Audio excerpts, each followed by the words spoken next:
The History of the Future of Space.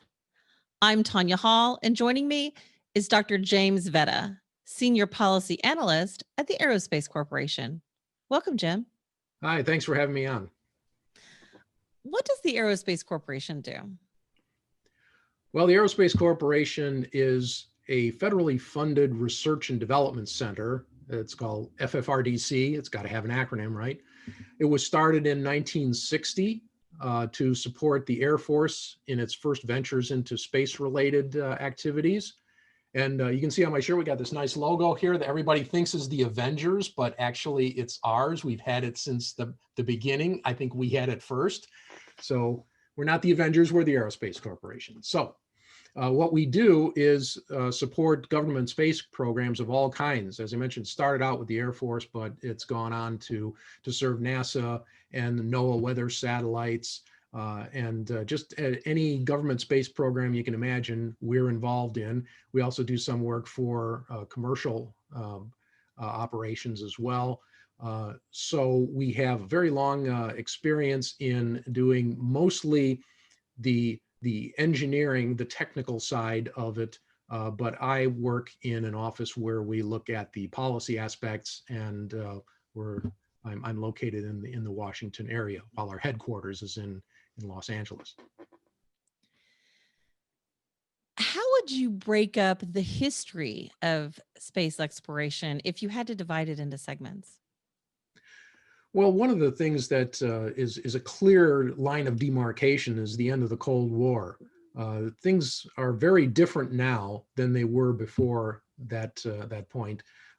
In the Cold War, most of the really big visible activity was the competition between two superpowers, vying for not only an advantage in national security, but also to win the hearts and minds of people around the world with their space efforts. So what we have in the years since the end of the Cold War is a situation in which you have lots more players than there used to be. We have just about every country in the world involved in space in some way. The world has about 200 countries in it, and only about, I don't know, 10 or so of those are able to launch payloads to orbit, but more than 60 of them have some kind of space agency, and almost all of them use satellite communications and satellite weather monitoring and the navigation systems that we use on orbits. So the globe is tied together by space technology, and there's more and more expertise proliferating around the world these days. If we define the golden age of space exploration as the time from the 1950s through the Apollo project, what would the space visionaries of that time think of our current progress in space exploration and commercialization? How close have we come to maybe achieving their vision? Well, whenever you have a golden age of anything, it usually means the early years when a lot of stuff was happening really fast. And that's certainly true of the first decade or more of the space age. But you get this illusion that this pace is going to continue. And a lot of the early visionaries saw it that way, that if we continue at this pace, we will be able to do such and such by this time. But you're not going to continue at that pace. It's always a rapid pace at the beginning where you hit all the low-hanging fruit, the things that can be done fast. And then the pace slows down a bit. And that's exactly what happened in the post-Apollo era. So a lot of the ambitions of the early visionaries of the 50s and 60s and even into the 70s thought that we would maintain such a pace that by now we would have cities on the moon, we would have large manufacturing facilities in Earth orbit, we would have at least some kind of outpost on Mars, that we would have very active space tourism. So those things are not happening as fast as had been predicted. The question you have to ask yourself is whether it's the speed that really matters, or the steady progress towards some type of value generating goal. And in fact, maybe doing it right is more important than doing it fast. Our monumental successes in space have been punctuated by a few catastrophic failures that resulted in loss of human life. What did the golden age of visionaries think about life safety risk and trade offs as we moved off our home planet? Well, they had to learn a lot about what constituted safety in space flight. And it was quite a learning curve. But they were coming from an era in which we had things like test pilots, the story you've seen in The Right Stuff, where there was an expectation of the danger, the risk of doing this, and the recognition that you were going to lose some human lives along the way. Any type of experimentation or exploration is going to have that risk. When John Glenn first made his space flight and orbited in the Mercury spacecraft, one of the experiments that he did was eating solid food, because there was a question at that time about whether humans could properly ingest food, have it go down to their stomach in a zero gravity situation, and digest properly. And thankfully, John Glenn found out that yes, you can eat in space.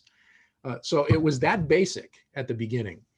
Uh, there have been a lot of things since then to try and judge how we can handle radiation environments in space, and how we can handle the loss of bone mass that occurs in long duration inhabitation of microgravity situations. So we're still learning more about that, and there's still risk. So that recognition is there.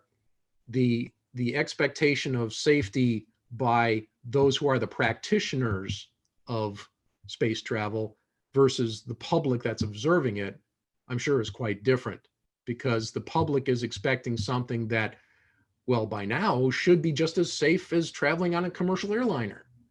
But we're not there yet. In another 50 years, a space journalist and a senior space policy analyst may meet via hologram to discuss human space accomplishments of the 21st century. What do you think they'll discuss? Oh boy, how much time have you got? I think there would be a lot of accomplishments to discuss. By that time, we should be learning to live and work in space by living off the land. In other words, using space resources instead of hauling everything up from the Earth. That in itself is a very important thing. We will be providing additional services to the Earth using our space technology. And one of those that I think will be coming into play by that time will be solar power satellites. In other words, gathering large amounts of solar energy in space, beaming into Earth either by microwave or laser, so that it can serve specific markets of large users, such as large industrial facilities or high-speed electric transport, or actually feeding the power grid. So that's something that's been contemplated for more than 50 years now, and the technologies are starting to come into play to make that a reality. So that, I think, is going to be something that will emerge in a 50-year time frame. So I think power sources in general are a real driver for whatever we do on Earth or in space. And that's one of the things that's going to evolve very substantially. Dr. James A. Veda, Senior Policy Analyst at the Aerospace Corporation. Thanks again for joining us, Jim. If somebody wants to connect with you, maybe they want to find out more about the work that you do, how can they do that?